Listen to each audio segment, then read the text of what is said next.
জামে বসে থাকা যে ফিলিংসটা এটা কাজ করতেছে না ভিতরে, আমাদের ভালোই লাগতেছে।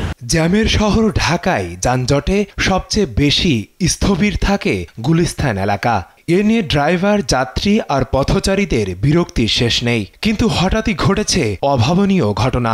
গুলিস্তানে 0 পয়েন্ট ঘিরে যে যানজটে আটকে থাকতে হতো ঘন্টার পর ঘন্টা, সেটাই এখন পার হওয়া যাচ্ছে কয়েক মিনিটে। গুলিস্তানে যানজট কমতে শুরু করেছে।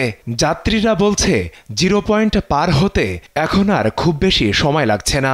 ইউটার্ন থাকার কারণে কি সুবিধা হয়েছে, কারণ গাড়িগুলো থামতেছে না, ওই দিকের গাড়ি ওইদিকে চলে যেতেছে। আর ইউটার্ন না থাকলে কি হয়, এই গাড়িগুলো এইদিকে যেতে চায়, ওইদিকে যেতে চায়, জাম লেগে যায়। ইউটার্ন দেওয়ার কারণে গাড়িগুলো ওইদিকে যেয়ে আবার ইউটার্ন নিয়ে আসতেছে, তাহলে গাড়িগুলো থামতেছে না, চলন্ত অবস্থায় থাকতেছে। জামে বসে থাকা যে ফিলিংসটা এটা কাজ করতেছে না ভিতরে, আমাদের ভালোই লাগতেছে। আগের তুলনায় রোডঘাটে জাম কমছে, নতুন করে ব্যারিকেড দেওয়াতে মনে করেন একটু জাম কমছে, আগের থেকে স্বস্তিতে আসছে। এখানে যে 0 পয়েন্টের জ্যাম জট ছিল আগে, এখন আলহামদুলিল্লাহ অনেক কম। মানুষ এখন যাতায়াত করে, চলাফেরা করে, জ্যাম জট বলতে নাই। গুলিস্তান 0 পয়েন্ট থেকে জামটা কমছে একটাই ঘুরানোর কারণে, সরাসরি আলতে তখন জামটা বেশি লাগছে। ঘন্টার পর ঘন্টা অনেক বসে থাকতে হইতো এবং আমাদের সমস্যার মুখোমুখি হইতে হয়েছে। গুলিস্তানের 0 পয়েন্টে যে আমাদের যে জ্যাম জটের কারণটা ছিল, সেটা আমাদের ইউটার্ন দিয়ে ঘুরে আসার কারণে অলরেডি একটু কমে গেছে, ভোগান্তিটা আমাদের কম পাইতেছে। 0 পয়েন্ট ঘিরে যে যানজট, সেটা কমাতে দীর্ঘদিন কাজ করে যাচ্ছে ঢাকা মেট্রোপলিটন ট্রাফিক বিভাগ। তবে এতদিন আশানুরূপ ফল না এলেও এবার একটি সিদ্ধান্তে বদলে গেছে সকল চিত্র।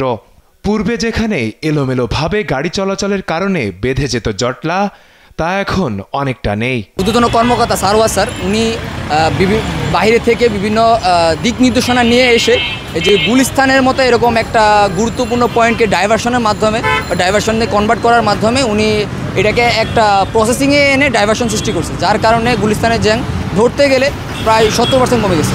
সরেজমিনে গিয়ে দেখা গেছে সদরঘাট থেকে যে গাড়িগুলো সরাসরি 0 পয়েন্ট হয়ে পল্টনের দিকে যেত, সেগুলো এখন সরাসরি না গিয়ে ডাইভারশন পদ্ধতির কারণে সচিবালয়ের সামনে থেকে অস্থায়ী ইউটার্ন ব্যবহার করছে।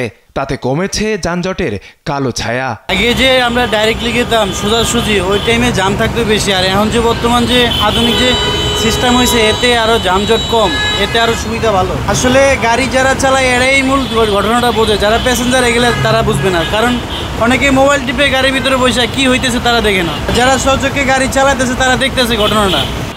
ডাইভারশন কার্যক্রম শুরু হওয়ার পর থেকে যানজট কমার কারণ হচ্ছে যে গাড়িগুলো আগে এখানে এসে মূল মোড়ে ইউটার্ন বা রাইট টার্ন করতো, সেই গাড়িগুলো এখন মূল মোড়ে এসে ইউটার্ন বা রাইট টার্ন করতেছে না, তারা সামনে কোনো এক জায়গা মাঝখানে কোনো এক জায়গায় গিয়ে ইউটার্ন করতেছে। মাঝখানে গিয়ে ইউটার্ন করার কারণে এই সময়টা আমার মোড়ে পড়তেছে না প্রভাবটা, পরে মাঝখানে ইউটার্ন করে মূল এখানে আসে তারা সরাসরি বের হয়ে যাচ্ছে সোজা।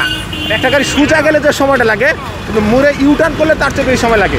এই সময়টা আমাদের এখন লাগতেছে না, এই জন্য মূলত আমাদের সময় বেঁচে যাচ্ছে। সময় বেঁচে যাওয়ার কারণে আমি অন্য সিগনালে এই সময়টা দিতে পারছি বেশি। যানজট কমে আসলেও সড়ক দখলের মহোৎসব অবশ্য রয়ে গেছে। রাস্তার মধ্যেই স্ট্যান্ড বানিয়ে রাখা হচ্ছে অটোরিকশা ও মোটরসাইকেল। এদিকে ট্রাফিক বিভাগ বলছে শুধু গুলিস্তান নয়, ঢাকার বিভিন্ন জায়গায় এই ডাইভারশন পদ্ধতি চালু করা হয়েছে, যার ফল আশানুরূপ। ফেরদৌস সাগর, সময়ের আলো, ঢাকা।